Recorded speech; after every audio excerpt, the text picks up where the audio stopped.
صعب قوي ان انت تقعد 20 سنه تفضل تلعب. قول لي مين افضل باك يمين في تاريخ مصر اخر 20 سنه؟ اخر 20 سنه ماشي. هقول لك انا اسامي لعيبه وانت تختار. اسلام الشاطر ولا احمد صديق؟ اسلام الشاطر طبعا.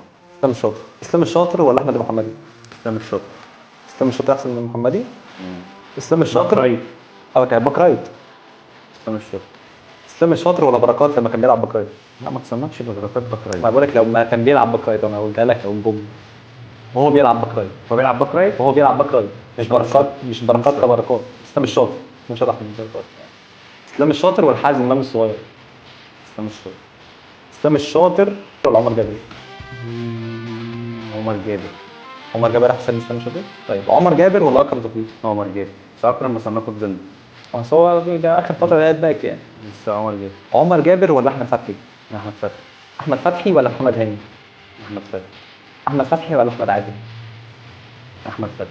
ولا احمد عادل؟ احمد فتحي. احمد فتحي. انت شايف ان احمد فتحي هو احسن باك رايت في مصر اخر 20 سنه؟ بامانه يعني. هو التوب. على مستوى المنتخب والثبات في المستوى.